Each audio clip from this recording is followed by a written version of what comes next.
তারপর যখন কাবার সামনে গেলাম, চোখটা তুলে কাবার দিকে তাকালাম, আমার কাছে মনে হচ্ছিল যে আমি আমার রবের অনেক কাছে চলে আসছি। আমি সরাসরি সালাম দিব, রাসূল সাল্লাল্লাহু আলাইহি ওয়াসাল্লাম শুনবেন। রাসূল সাল্লাল্লাহু আলাইহি ওয়াসাল্লাম এই রাস্তা দিয়ে হেঁটে গিয়েছিলেন। তাওহীদ ভাই, আপনি তো মক্কা মদিনায় গিয়েছেন। আপনি যদি মক্কা মদিনার কিছু স্মৃতি আমাদের সামনে তুলে ধরেন, আমাদের কাছে অনেক ভালো লাগবে। মক্কা মদিনার স্মৃতি সম্ভার। হ্যাঁ, অবশ্যই। তোমরা তো মনে হয় মক্কা মদিনা যাও না, তাই না?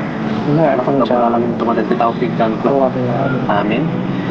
আমি যদি তোমাদের সামনে আমার মক্কা মদিনা সফরের কিছু স্মৃতি তুলে ধরি, তোমাদের এই মক্কা মদিনা যাওয়ার যে আশা, স্বপ্ন, যে ক্ষুধা ভিতরে, এটা কিন্তু আরেকটু বেড়ে যাবে।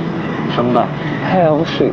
এই পৃথিবীতে একজন মুমিনের সবচেয়ে বড় আশা আর স্বপ্ন হচ্ছে মক্কা মদিনা সফর করা, আল্লাহর ঘর তাওয়াফ করা, রাসূলের রওজা জিয়ারত করা। আমার সেই মক্কা মদিনা সফরের কিছু স্মৃতি যদি তোমাদের সাথে শেয়ার করি, তাহলে আমি সেই মুহূর্তটা তোমাদের সামনে বলবো। আমি যখন বাইতুল্লাহর হারামে যখন আমি প্রবেশ করেছি, তখন আমার ভেতর থেকে অটোমেটিক কেমন যেন কান্না আসতেছিল, আর হাত বিট আস্তে আস্তে বেড়ে যাচ্ছিল।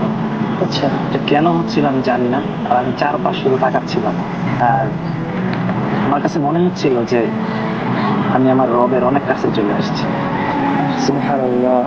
সারা জীবন যে ঘরটার দিকে ফিরে আমরা নামাজ পড়েছি, আর সেই ঘরের সামনে আমি যাচ্ছি। যখন যাচ্ছিলাম আর তাকাচ্ছিলাম চারপাশ, চোখ দিয়ে অটোমেটিক চোখ দিয়ে পানি ঝরতেছিল। আমার সাথে আমার বাবা মা ছিল, তো আমার ভালো লাগাটা আর অনেক বেশি বেড়ে গেছে আমার বাবা মার সাথে থাকার কারণে। আমি হ্যাঁ, এটা তো একটা স্বপ্ন, অবশ্যই তোমাদেরও তো স্বপ্ন আছে। অবশ্যই, এটা একটা ড্রিম বলা যায়। যাবে। তোমরা জানো কিনা, কাবার দিকে প্রথম নজর পড়ার পর তুমি যে দোয়া করবা, বন্দুকের গুলি মিস হতে পারে, কিন্তু সেই দোয়া মিস হবে না, আল্লাহর কাছে কবুল হয়ে যাবে। সুবহানাল্লাহ। আমি যখন কাবার দিকে আগাচ্ছিলাম, আমি কাবার দিকে সোজাসুজি তাকাচ্ছিলাম না। কারণ কি জানো?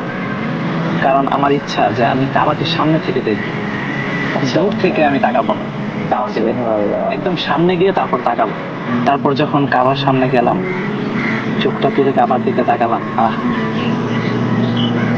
একদম মানে আমি একদম চিৎকার করে দিচ্ছি কান্না। সুবহানাল্লাহ।